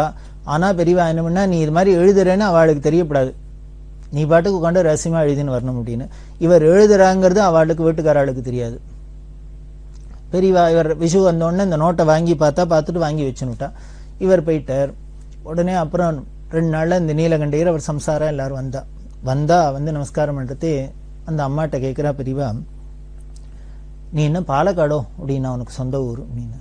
அந்த அம்மா இல்லையே அப்படின்னா, இல்லை தினம் சமையலில் தேங்காய் போட்டு சமைச்சிருக்கியே அதுக்காக கேட்டேன்னா, இது சொன்னோன்னா நமக்கு தூக்கி வாரி போட்டுது. நம்ம வீட்டில் தினம் தேங்காய் சமைச்சோங்கிறது பெரியவாளுக்கு எப்படி தெரியும் அப்படின்னா, எப்படி தெரிஞ்சதுன்னு முழிக்கிறதே உடனே பெரியவா சொல்கிறா, இல்லை விஷு வந்திருந்தானோ இல்லையோ அவன் சொன்னான் அப்படின்ட்டு அப்புறம் அந்த நோட்டை எடுத்து காமிக்கிறா. உங்கள் வீட்டு சமையல்லாம் எழுதிட்டு வர சொன்னே வந்திருக்கான், அதில் பார்த்தா அநேகமாக எல்லாம் தேங்காய் சேர்த்த சமையல்லாம் இருக்குது, அதனால ஏதோ கேரளாக்கார மாதிரி பாலக்காட்டுக்கார மாதிரி எல்லாத்துலேயும் தேங்காய் போட்டிருக்கேன், அதனால உனக்கு பாலக்காடவுன்னு கேட்டேன். இவாளுக்கு ஒரே சிரிக்கிறதா என்ன பண்ணுறதுன்னு புரியல, ஒரே ஆச்சரியம். பெரியவா எப்படி இல்லாம் சிஐடி மாதிரி நம்ம வீட்டில் வந்து ஆளை அனுப்பிச்சு நோட்டம் பார்க்க சொல்லியிருக்கான்னு, எதுக்காக இப்படி பண்ண சொன்னான்னு அப்புறம் சொல்கிறா பெரியவா, வேறு எதுக்காக விஷயம் அனுப்பிச்சு இதெல்லாம் எழுதின்னு வர சொன்னேன்னா, ஒன்றே ஒன்றும், நீ மடத்துக்கெல்லாம் இவ்வளோ கைங்கரியம் பண்ணுறள், என்கிட்ட ரொம்ப பக்தியாக இருக்கள், நல்ல குடும்பத்தில் சேர்ந்தவா, அப்போ ஏற்பட்டவா உங்கள் ஆற்றுல வெங்காயம் ஜெயிக்கிறவளோன்னு பார்க்கணுன்னு தெரிஞ்சுனேன், அதனால தான் விஷு அனுப்பிச்சு ஒரு வாரம் இருந்து சாப்பிட்டு வர சொன்னேன். நீ இது வெங்காயம் சேர்க்கலன்னு சந்தோஷமா அவளுக்கு தூக்கி அறிபட்டது. நம்ம வீட்டில் என்ன பண்ணுறோம் ஏது பண்ணுறோங்கிறத இப்படி இல்லாம கூட நம்மள்டே கேட்டு தெரிஞ்சுக்க கூடாதோ, நீ ஏதாவது வெங்காயம் சாப்பிடாது பண்ணி சாப்பிட்டேன்னா நாம் என்ன பண்ணிவிடுவோம், உடனே பெரியவாள்கிட்ட பயந்துட்டு பொய் சொல்லிவிடுவோம். இல்லை இல்லைம்மா ஆகாம ஏதோ மறைப்பான், அவளுக்கு நன்னா தெரியும். அதனால யார்கிட்ட எப்போ இப்படி பண்ணினா விஷயம் வருங்கிறது பெரியவாளுக்கு தெரியும். அந்த சாமர்த்தியம் அப்படின்னா அப்படி ஒரு சாமர்த்தியம். இதுக்காக இவா வீட்டில் இப்படி பண்றாளான்னு தெரிஞ்சுக்கிறதுக்காக யாரையோ ஒருத்தர் போய் ஒரு வாரம் இருந்துட்டுவான்னு சொல்லி அனுப்பிச்சிருக்கா. இப்படி அனுப்பிச்சது அந்த போன விஸ்வநாதனுக்கும் தெரியாது, இவா வீட்டில் இருக்கிற நீலகண்டீரத்தில் அவளுக்கும் ஒருத்தருக்கும் தெரியாது. அதுக்கப்புறம் பெரியவா இந்த ரகசியத்தை சொல்ல விட்டு தான் புரியுறது. அப்படி ஒரு கருணை. நாம் எதை சாப்பிட்டா என்ன, எதை சாப்பிடலன்னா என்ன, நாம் எப்படி இருந்தா என்ன, எப்படி இல்லைன்னு அவருக்கு ஏதானும் நஷ்டமா லாபமா இல்லை அப்படின்னா, ஒரு குருன்னா ஆச்சாரியன்னா இப்படி தான் இருக்கணும். நாம் நினைச்சதெல்லாம் மட்டும் நம்ம மனசு போனபடி போகிறத அவள் அப்ரூவ் பண்ணுறதுக்கு ஒரு குரு எதுக்கு தேவையில்லை. நம்ம அப்படி மனசு தாறுமாறா அலையறதே நம்ம கண்டபடி இருக்கிறதையெல்லாம் அதை நம்மளை ரெஸ்ட்ரிக்ட் பண்ணி பண்ணி பண்ணி நம்மளை நேர்வழியில் கொண்டு வரதுக்கு தான். குதிரைக்கு கடிவாளம்னா எதுக்கு அப்படின்னர், அதை பிடிச்சிட்டு இருக்கிறவன் அந்த ஓட்டுறவன் சாரத்தை என்ன பண்ணும்னர், அந்த குதிரை அப்பப்போ அந்தன்ன இந்தண்ட போகிறதே அதை பிடிச்சி இழுத்து அதை சரி பண்ணி அதை நேர்வழிக்கு கொண்டு வரணும். அதுக்கு தான் கடிவாளத்தையும் போட்டு இவன் பாட்டு கையில் பிடிச்சிட்டு இல்லை அதை கீழே போட்டுட்டு குதிரை பாட்டுக்கு ஓடிந்ததுன்னா பிரயோஜனம் இல்லை. அதை போலதான் இந்த ஆச்சாரியன் குருங்கிற ஸ்தானத்தில் இருக்கிறதுனால பெரியவா நம்மளை எப்படியெல்லாம் ப்ரொடெக்ட் பண்ணியிருக்கா, தன்னோட பக்தாளை எப்படியெல்லாம் காவந்து பண்ணி அவளை தர்ம வழியிலேயே அழிச்சுன்னு போய் நம்மளை சத்கதியை கொடுக்குறா அப்படின்னு தெரியுது. அதாவது பார்த்தசாரதின்னு பகவானுக்கு இதோ அர்ஜுனனுக்கு தேர் ஓட்டினர் அப்படின்னு நினைச்சுட்டு இருக்கும், வேற ஒண்ணும் இல்லை. இப்படி அத்தனை பக்தாளுக்குமே பகவான் சாரதியாக தான் நின்று ஓட்டின்னு போறான். நம்ம வாழ்க்கைங்கிற தேர்ல நம்மளோட ஜென்மாங்கிற அந்த பயணத்துல அவர் இப்படிதான் காப்பாத்தின்னு வர. அதே மாதிரி வேடிக்கையா இருக்கும். திருவாரூர் சேகர் அப்படின்னு வக்கீல், அவ ராயப்பேட்டால இருக்கிறவா, அவரோட சம்சாரம் பூர்ணி அப்படின்னு. இந்த அம்மா என்ன பண்ணினா ஒரு ஞாயிற்றுக்கிழமை பிசி பேளாவத் பண்ணணும் அப்படின்னு தீர்மானம் எல்லாம் பண்ணிட்டு அதுக்கு கரிகா எல்லாம் வாங்கி சாமானோட வாங்கிட்டு வந்தா கடையில் வாங்கிட்டு வந்து வீட்டுக்குள்ள நுழைத்தே ஃபோன் அடிச்சதோ என்னவோ தெரியல. அதனால நேரம் அந்த கரியா பையை எல்லாத்தையும் தூக்கி அவள் வீட்டில் பெரிய பூஜை இருக்கும். அம்பாளை பார்த்தா குங்குமத்தினால பெருசா அப்படியே மலையா குமிஞ்சிருக்கும் அர்ச்சனை பண்ணி. இந்த சேகரோட தாயார் திருவாரூர் கமலம் அப்படின்னு பேரு. இந்தம்மா பரமபக்த, பெரியவாளை தவிர வேற ஒன்றும் தெரியாது. இந்த பரம்பரையே குழந்தைகள்லாம் எதுக்கு பழக்கினா அப்படின்னர், 24 மணி பெரியவான்னு ஒரு ஹிராப்பிலேயே தான் பழக்கியிருக்கா. அந்த பரம்பரையே இப்படிதான் இருக்கும். அதனால அந்த அம்மா அப்படி மணிக்கணக்கா பூஜை பண்ணுவோம். நவராத்திரி அப்படின்னா வெறும் பாலை மட்டும் சாப்பிட்டுட்டு தீர்த்தம் மட்டும் சாப்பிட்டு இந்த அம்பாள் சன்னதியை விட்டு பூஜை ரூமை விட்டு நகர்ந்து வரமாட்டா. அப்படியெல்லாம் பூஜை பண்ணி இன்னைக்கும் பார்த்தா அப்படியே குங்குமம் மலையா குமிஞ்சிருக்கு. எத்தனை உள்ளுக்குள்ள என்ன சுவாமி அம்பாள் எப்படி இருக்கான்னு கூட தெரியாது. அப்படிதான் பூஜை பண்ணிட்டு இருக்கா. பெரியவா கொடுத்த பாதுகை இருக்கு. இந்த ரூம் முழுக்கலும் எங்க திரும்பினாலும் பெரியவாளா இருப்பா. இந்த பாதுகை இருக்கு, பிரத்யட்சமா பெரியவா இருப்பா. அங்க என்ன பண்ணா, அந்த வெளியிலேருந்து வந்து போன் அடிச்சோன்னு இந்த பூர்ணியம்மா அந்த கரியா பையன் இந்த பூஜை ரூம் வாசல்ல அப்படி வச்சுட்டு போய் போன்லாம் அட்டன் பண்ணா. அதுக்கப்புறம் இப்படி காரியத்துல இந்த கரியா பைய இந்த பூஜை ரூம் கிட்ட வச்சது மறந்து போயிடுத்து. இவ ராத்திரி சாப்பிட்டு படுத்துட்டாச்சு. ராத்திரி சொப்பனம், கனவுல பெரியவா வரா. பெரியவா வந்து இந்த பூர்ணிகிட்ட கேட்குறா, உனக்கு ஒன்று தெரியுமோ, பிசிபேளாபாத் பண்ண தெரியுமோ அப்படிங்கிற. சொல்லிட்டு பிசிபேளாபாத் வெங்காயம் போடாதையே பண்ணலாம், கன்னடக்காரெல்லாம் அப்படிதான் பண்ணுவா, உனக்கு தெரியுமோ அப்படின்னா சொப்பனம் கழிஞ்சு போயிட்டு. இது பாதுராத்துல இது மாதிரி பெரியவா சொப்பனத்தை பார்த்தோன்னே இந்த மாதிரி தூக்கி எறி போட்டு ஏந்துனுட்டா. ஏந்தின அப்புறம் தான் ஞாபகம் வந்தது, இந்த கரிகா வாங்கி அந்த உள்ள வச்சது, அதுல வெங்காயமும் வாங்கி வச்சிருக்கு. இந்த கரிகா வெங்காய பையோட பூஜை ரூமுக்கு போனோன்னே ராத்திரியே சொப்பனத்துல வந்துட்டா பெரியவா. வந்தா என்ன அழகா நம்மளுக்கு சொல்லி கொடுக்குறா பாரு, பிசிபேளாபாத் பண்ண தெரியுமோ, கன்னடக்காரெல்லாம் வெங்காயம் போடாதையே பண்ணுவா அப்படின்னு. கன்னடக்காரெல்லாம் கர்நாடகா எல்லாம் அப்படிதான் பண்ணுவா சொன்னா, இந்த அம்மா வெலத்து போயிடுத்து. அப்புறம் ரொம்ப ஜாக்கிரதையாயிட்டா. உடனேயே அதுக்கப்புறம் மறுநாளைக்கு அப்படித்தான் பண்ணினான்னு வச்சுங்கோ. பண்ணிட்டு இன்னைக்கும் வா சொல்லிகிட்டே இருப்பா, இந்த பிசிபேளாபாத் வெங்காயம் எங்கான்னு பெரியவா ஞாபகம் தான் வருது. இப்படி நாம ஏதோ பையில வாங்கி வச்சிருந்ததை கூட அவர் வாசனை பார்த்துட்டா. உடனேயே சொப்பனத்துல வந்து நம்மளை வான் பண்றா, இப்படி இருக்கணும் அப்படி இருக்கணும், இப்படி பண்ணலாம் அப்படி பண்ணலான்னு வான் பண்றா. மாதிரி நாம கோஸ் சேர்த்தா என்ன, இனிமே வெங்காயம் சேர்த்தா என்ன, அதை சேர்த்தா என்ன, இதை சேர்க்கணும் என்ன அப்படின்னா வேற ஒண்ணும் இல்லை. இதெல்லாம் நம்மளோட சத்வகுணத்துக்கு ஹானி பண்ணும், விரோதமா இருக்கும். அப்படிங்கிறதுனால தான் பெரியவா ரொம்ப ஜாகிரதை பண்ணி நம்மளை இப்படி எல்லாம் ப்ரொடெக்ட் பண்றா. அப்படி பண்ற பெரியவா அந்த மகாகாமில் இருக்கிறதே தான் பல சுவாரஸ்யமான எழுச்சி இருந்தது. அதுல பெரியவா யாத்திரை கிளம்ப போறா. இந்த சாதுர்மாசியம் முடிஞ்சு யாத்திரை கிளம்ப போறா. அந்த யாத்திரை கிளம்புறதே இந்த 2 மாசம் பௌர்ணமியில். அதுக்கப்புறம் இன்னும் கொஞ்ச நாள் இருந்தா.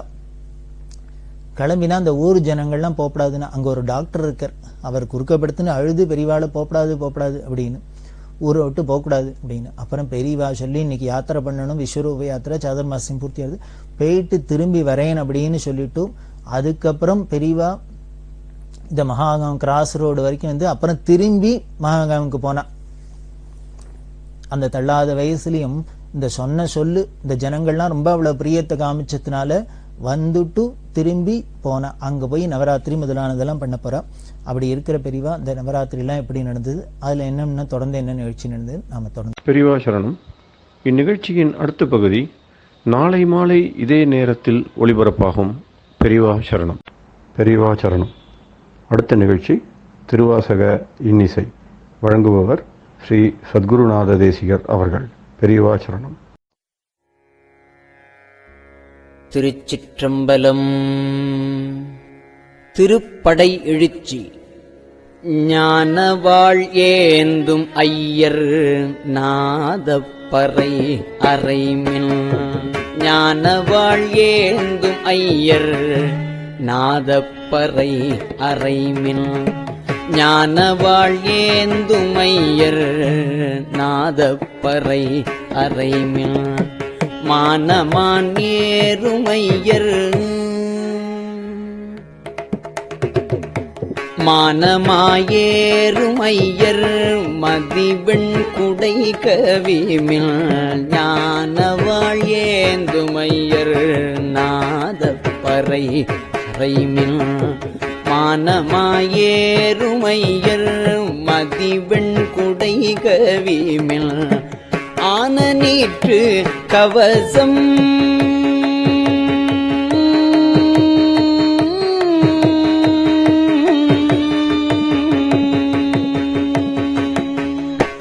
ஆன நீற்று கவசம் அடைய புகுமில்கள். ஆன நீற்று கவசம் அடைய புகுமில்கள்.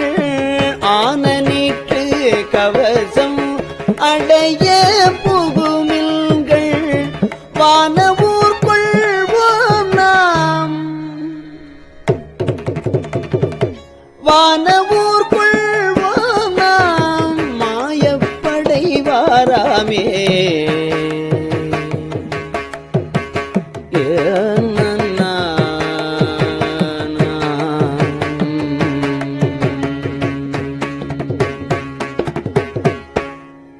தொண்டர்கள் தூசி செல்லே பத்தர்கள் சூழ போகேர் தொண்டர்கள் தூசி செல்லேர் பக்தர்கள் சூழப் போகேர் ஒன்றிரள் யோகிகளே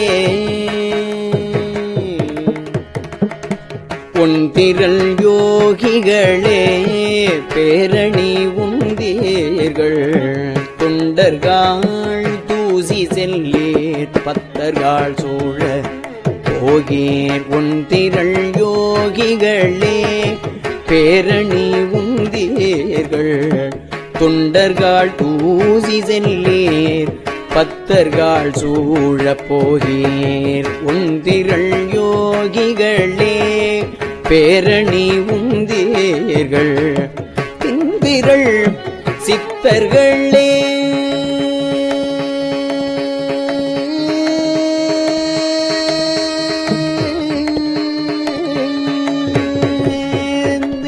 சித்தர்களே கடை கூழை செல்மில்கள் தின்பிரள் சித்தர்களே கடை கூழை செல்மில்கள் அண்டர் நாடாழ்வோம் நாம்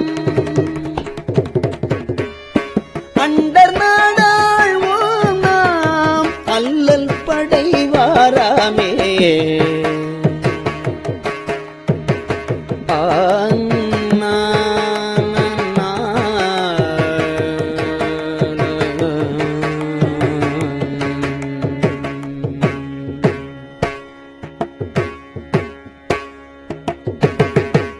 திருச்சிற்றம்பலம். திருவெண்பா. வெய்ய வினை இரண்டும் வெந்தகலமேயுருகே பொய்யும் பொடியாகாது என் செய்கேன் செய்ய திருவார் பெருந்துரையா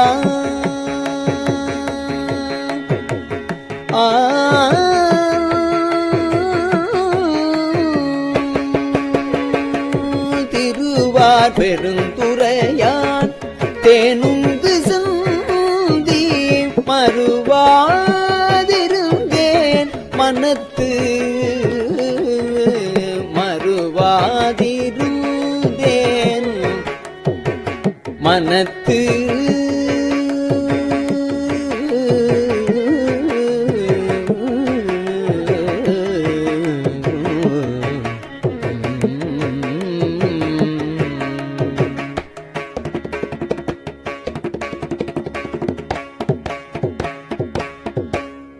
ஆர்கோ அரற்றுகோ ஆடுகோ பாடுகோ ஆர்கோ அரற்றுகோ ஆடுகோ பாடுகோ பார்க்கோ பரம்பரனே என் செய்கேன் தீர்ப்பரிய ஆனந்தமால் ஏற்றும் அத்தல்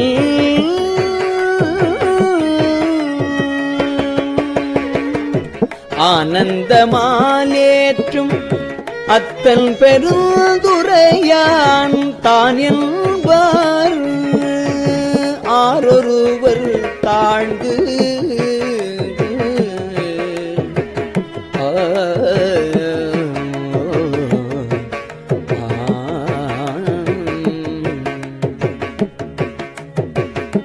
செய்த பிழையறியேன் சேவடியே கை தொழுதே செய்த பிழையறியேன் சேவடியே கை தொழுதே உய்யும் வகையின் உயிர்ப்பறியேன் செய்த பிழையறியேன் சேவடியே கை தொழுதே உய்யும் வகையில்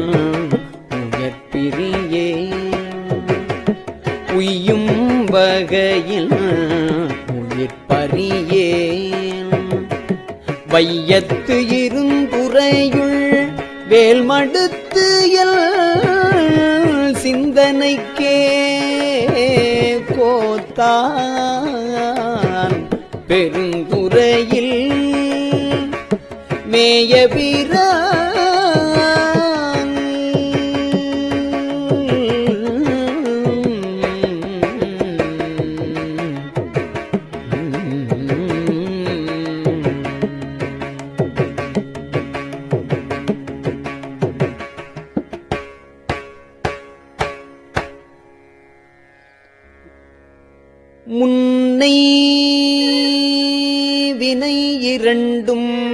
வேரறுத்து முன்னின்றான்.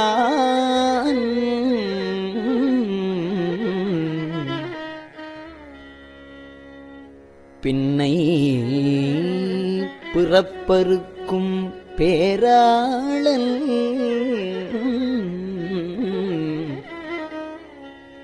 தென்னன் பெருந்துறையில் மேய பெருங்கருணையாளன் வரும் துயரம் தீர்க்கும் மருந்து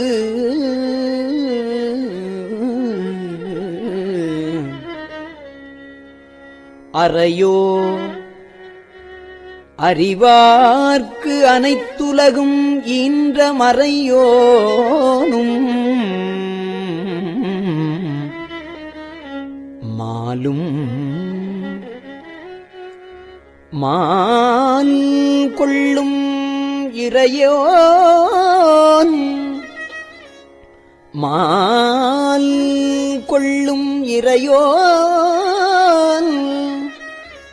பெருந்துறையுள் மேய பெருமான் பிரியாது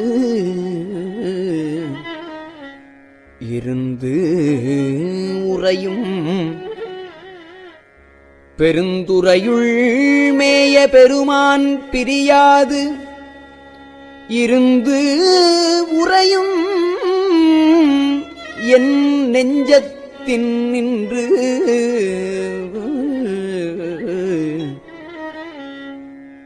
பெருந்துறையுள் மேய பெருமான் பிரியாது இருந்து உறையும் என் நெஞ்சத்து இன்று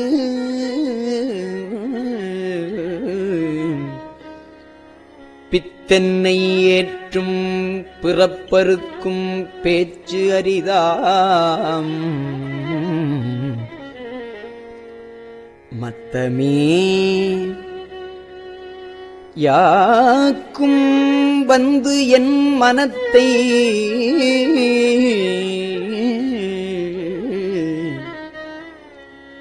அத்தன் பெருந்துரையான் ஆட்கொண்டு பேரருளால் நோக்கும் மருந்து இரவா பேரின்பம் வந்து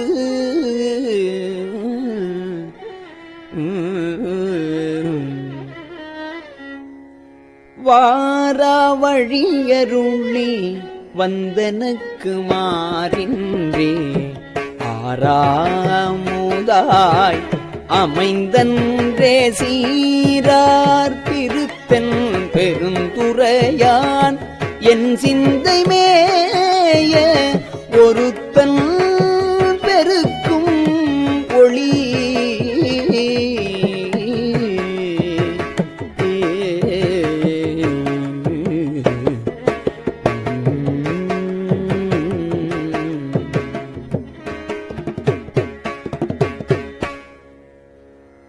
யாவர்க்கும் மேலாம் அளவிலாச் சீருடையான்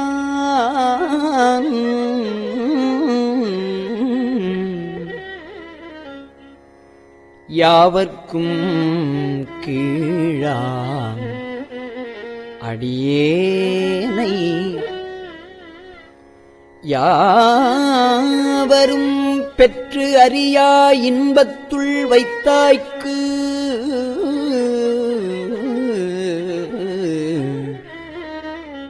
யாவரும் பெற்று அறியா இன்பத்துள் வைத்தாய்க்கு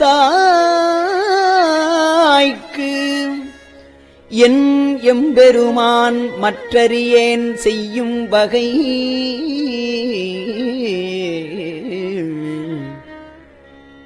மூவரும் 33 மற்று ஒழிந்த தேவரும் காணாச் சிவபெருமான் மாயேறி வையகத்தே வந்து இழிந்த வார்கழல்கள் வந்திக்க மெய்யகத்தே இன்பம் மிகும்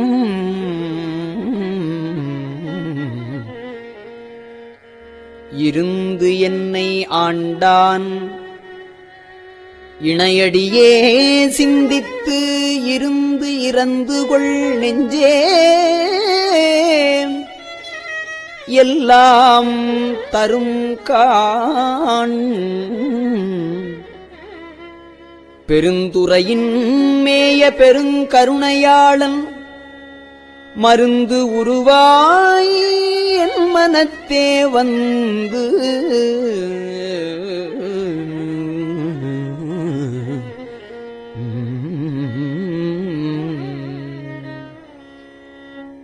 இன்பம் பெருக்கி இருள் அகற்றி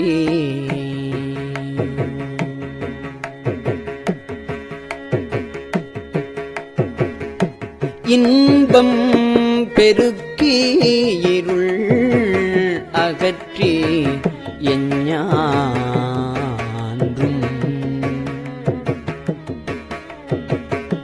துன்பம் தொடர்வறுத்து ஜோதியாய் அன்பமைத்து துன்பம் தொடர்வறுத்து ஜோதியாய் அன்பமைத்து சீரார் பெருங்குறையான் சீரார் பெருங்குறையான் என்னுடைய சிந்தையே ஊராக கொண்டான்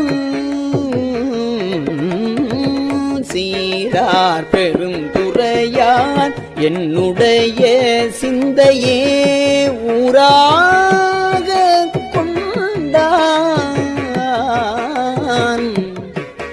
உவந்து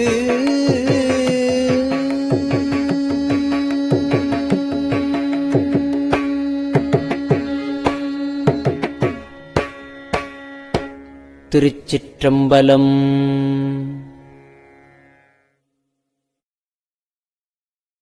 பெரியவா சரணம். இந்நிகழ்ச்சியின் அடுத்த பகுதி நாளை மாலை இதே நேரத்தில் ஒளிபரப்பாகும். பெரியவா சரணம். பெரியவா சரணம்.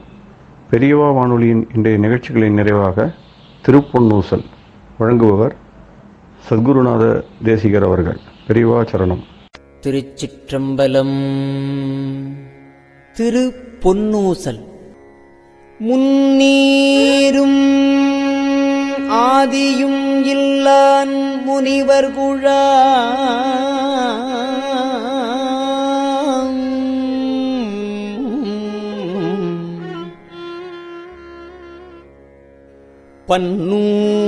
பன்னூறு கோடி இமையோர்கள்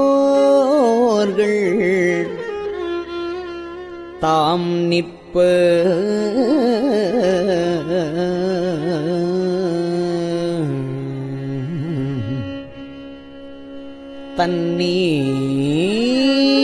தண்ணீர் எனக் கருளி தன் கருணை வெள்ளத்து மன்னூர மன்னுமணி உத்தர கோசமங்கை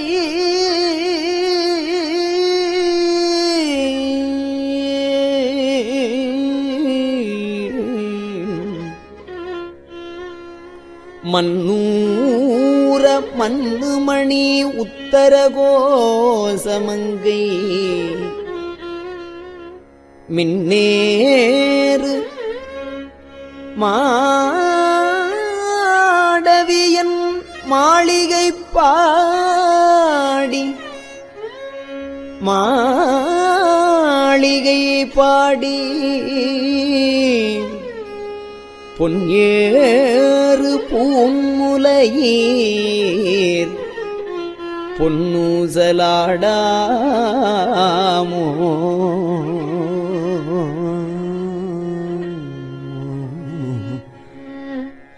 நான்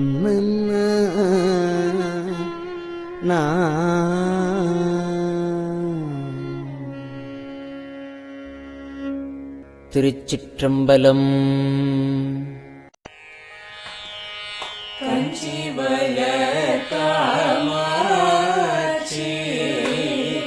தன் குழந்தாய் சங்கரே கஞ்சி வளர்த்த காமாட்சி தன் குழந்தாய் சங்கரரே குரு சந்திரசேகரரே உறங்கிடுவீர்களே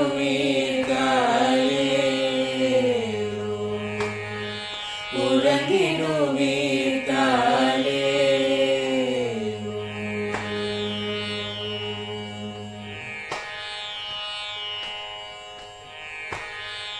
ஆதிகுரு சங்கரராய்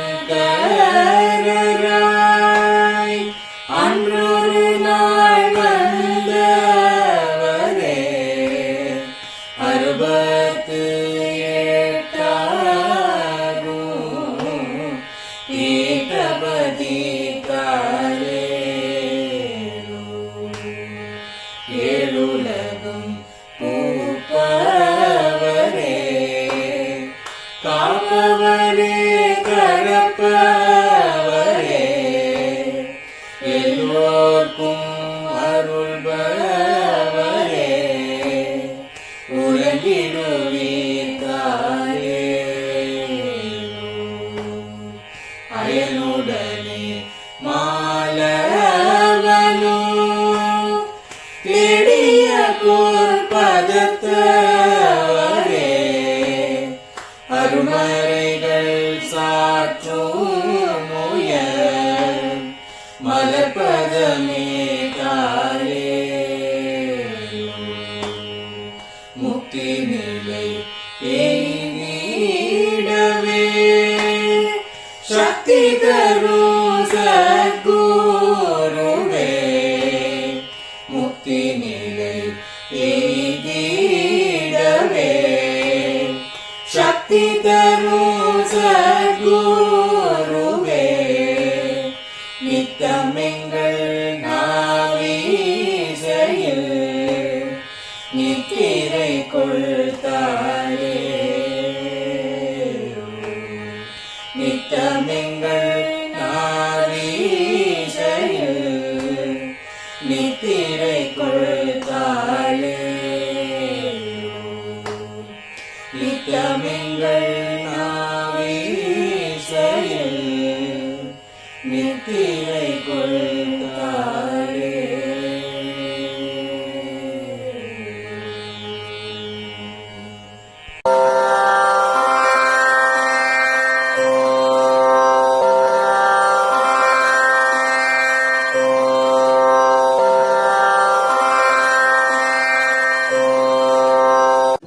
பெரியவா சரணம்.